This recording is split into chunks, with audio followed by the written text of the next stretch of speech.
Sena awoke to a stinging on her side. She expected to see the healer in front of her, but instead it was the man she figured was their leader. The king was earnestly dabbing at a superficial pierce near her ribs. He dipped the cloth into a solution and held it against her skin.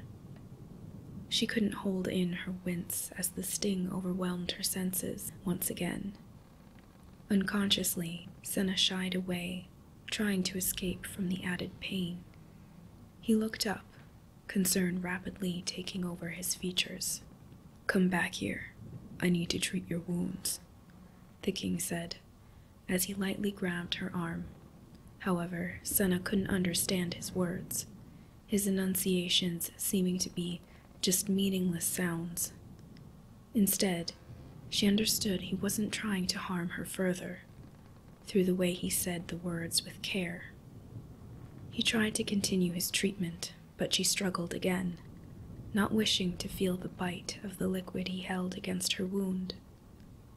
The king sat back on his stool, resolving to stop for now. They stared in silence for a long while, both in their own eyes, looking at such strange creatures.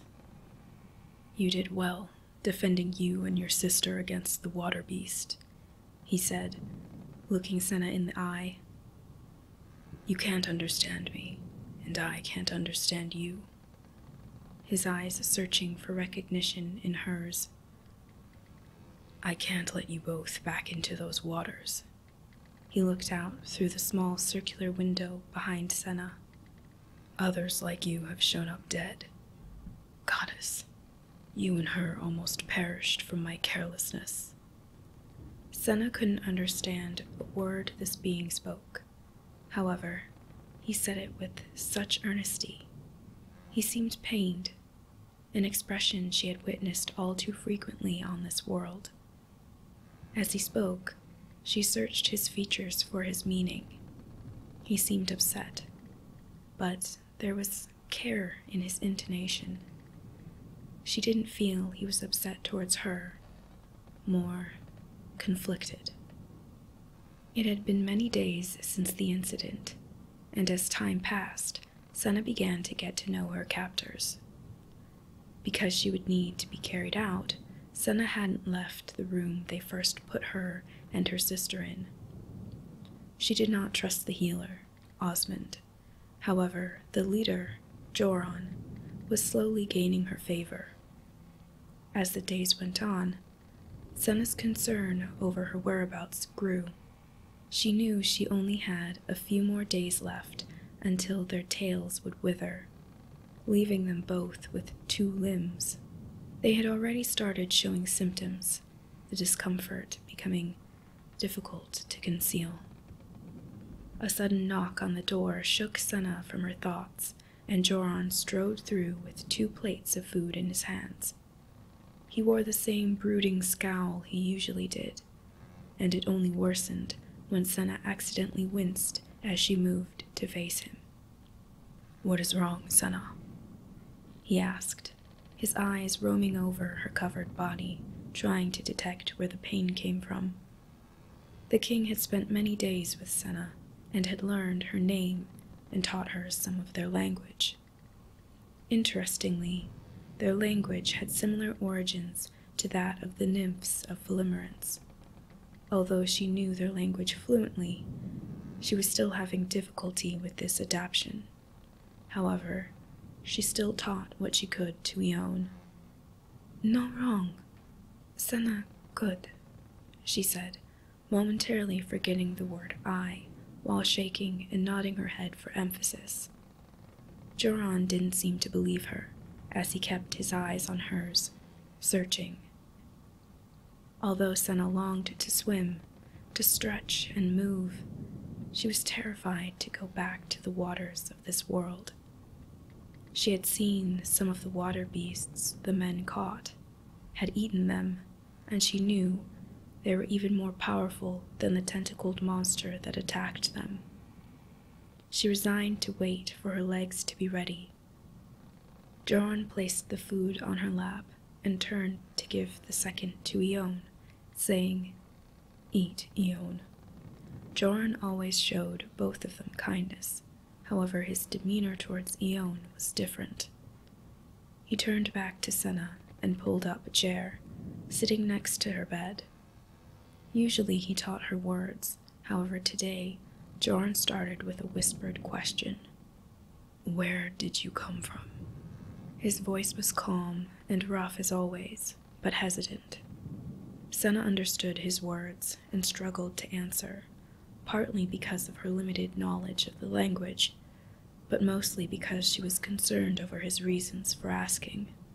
She held his gaze, and now it was her turn to search Joran's eyes. He misinterpreted her gesture and repeated, "Where did you come from?" "I no question, Joran," Sena responded, a bit of attitude slipping out. "Then answer," Joran retorted, furrowing his brow. However, a slight twitch of the corner of his mouth let Sena know he was not upset. "Hard," Sena quickly returned. "Try," he chided, to which Sena huffed. "Door. Underwater. Deep down. Can't find it." She huffed again in frustration, this time not at her difficulty communicating, and looked down at her hands. "Did you come here on purpose?" he asked, making her meet his eyes. "Yes." She blinked, tears welling in her eyes. "Stupid. Stupid I am," she said bitterly. "Nime, small sister, gone." She offered the information freely. She looked to the ceiling, raising her chin in a desperate attempt to keep her emotions inside. Joran kept the silence and put a hand on hers. Finally, Joran turned Sena's face toward his and said, "She is with the gods now." Sena's silent tears fell, and to her surprise, Joran took her into his strong arms and held her. Ironically, the comfort made Sena cry even more, until she was heaving and short of breath, feeling as if she'd die right then and there in his embrace. He continued to hold her close to him, and after her tears dried, Sena whispered, "Can't get back. Can't leave." "Then you'll stay. You'll be safe with me. Where we are going is safe." Sena felt Joran's gravelly voice next to her ear as he continued to hold her. They stayed that way until Sena calmed enough to eat, and Joran made sure she finished the whole plate. However, he didn't notice she hadn't returned the knife. The next day, Sena woke from a burning itch all over her new legs, trapped inside the tail covering them. The day she dreaded had finally come. "Eione!" Sena cried out. Her younger sister groggily woke. However, her fatigue was soon replaced by a fearful understanding. "Sena, no, I'm not ready," Eione begged her sister. "We must. You know what happens if we don't take it off," Sena chastised, even as a shudder ran down her spine. She thought of the horror stories the older mermaids would tell them as children. They passed on the ancient stories of those who stayed on land too long and became like the nymphs, two-legged.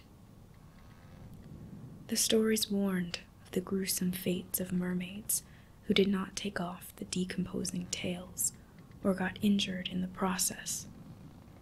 Eione's face drained of color and resigned to the task they must do.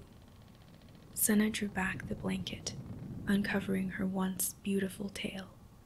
Now, the scales were dry and peeling. She ran her hand over it and held in her shock as she realized she no longer had feeling in her tail. The terrified mermaid could only feel the foreign legs encased within.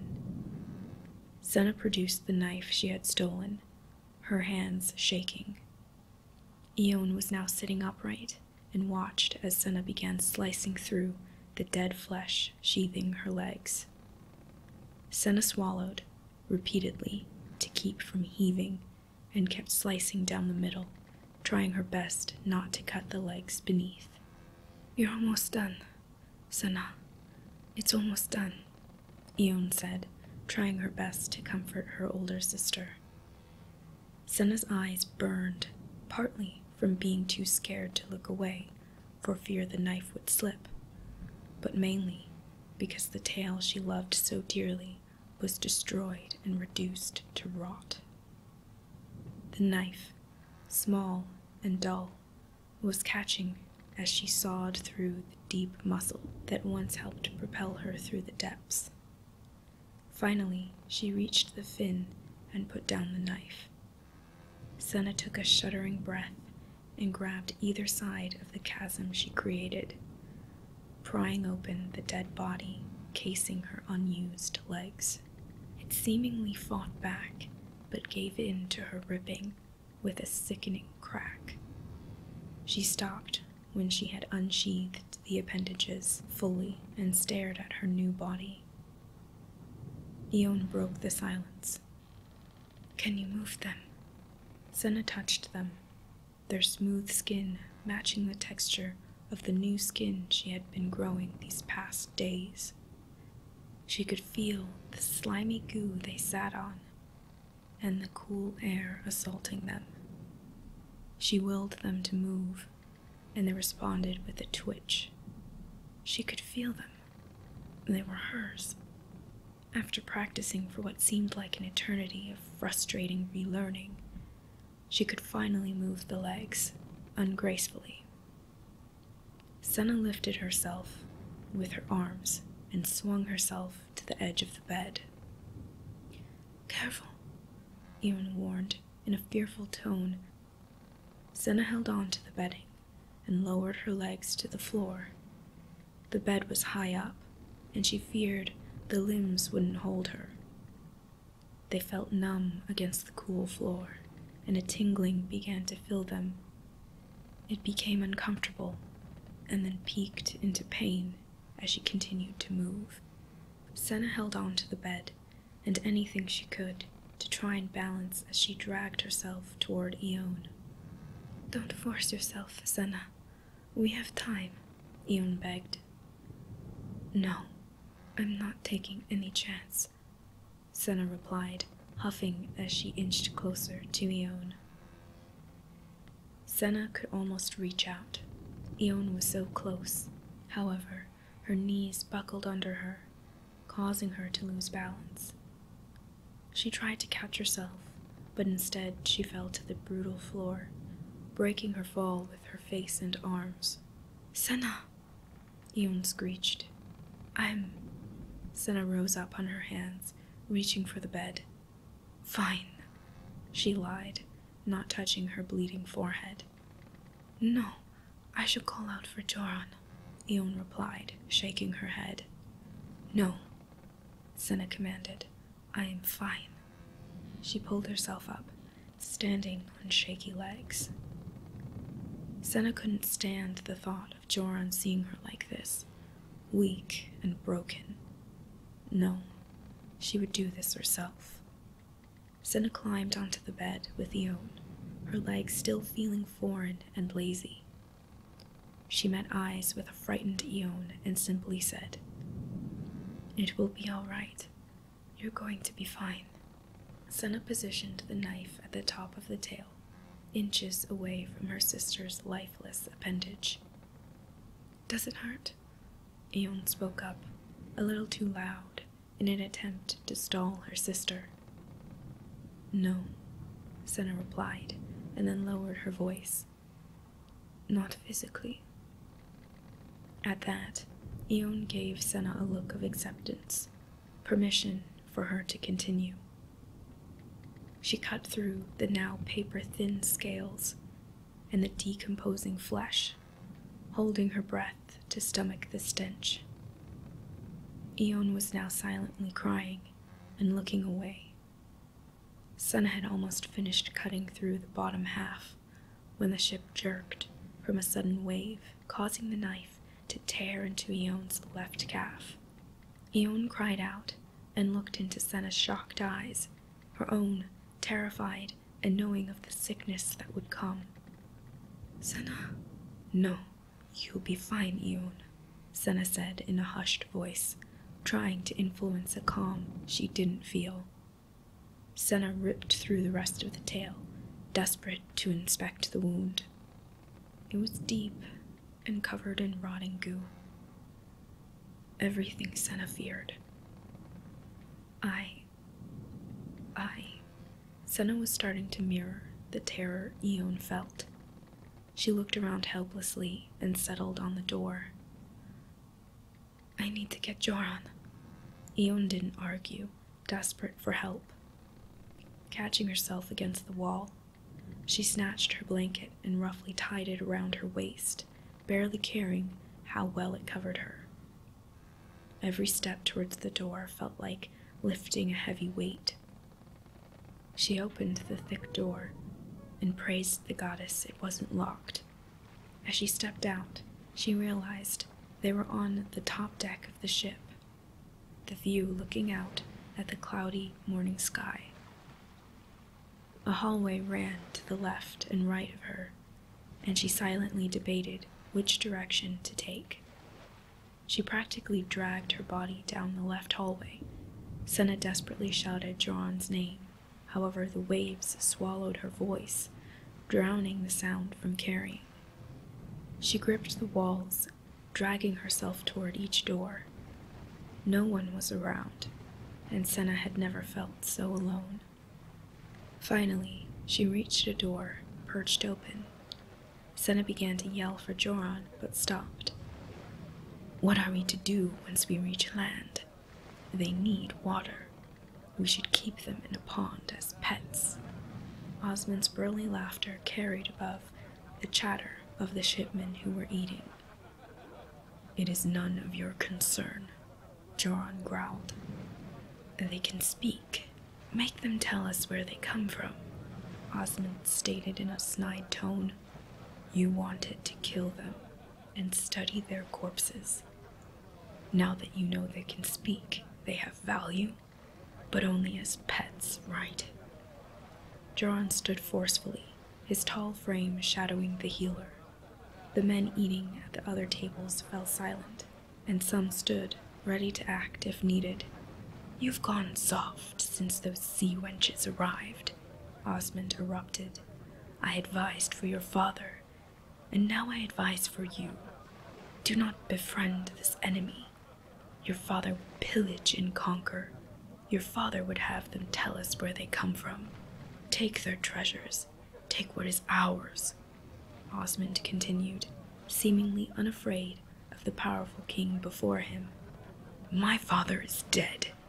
I am your king," Joran roared, in the same commanding voice Sena heard the day they had been captured. "You will not touch them. You will obey me, or you will die." The ringing of Joran unsheathing his sword echoed in the silent expanse. "My king." Osmund's eyes went wide, and he bowed his head, raising his hands in surrender. "I would never disobey you. I'm your servant." His voice shuddered. "Do not betray me, Osmund." Joran's voice was low and quiet, yet it carried through the tense room. Joran turned to walk toward the door, only to meet eyes with Sena. "Sena!" he yelled, his voice still coming out terrifying. Joran stalked toward Sena, each step calm yet powerful. When he reached the door, he pushed past her and closed the door behind him. Once alone, his demeanor changed. His shoulders became lax as he grabbed her by the arms. "What happened to your head?" he asked when he saw the blood on her forehead and reached out for her face. "Fell," she said, jutting her jaw out to try and avoid his hand, still preoccupied by his argument with Osmund. "What are you doing here? How?" He looked her up and down, scanning her upright body. How are you standing? His voice trailed off as he saw one of her legs peeking out of the blanket. His eyes shot back up to Sena's, confusion plastered on his face. His questioning expression shocked Sena out of her daze. She searched for the words.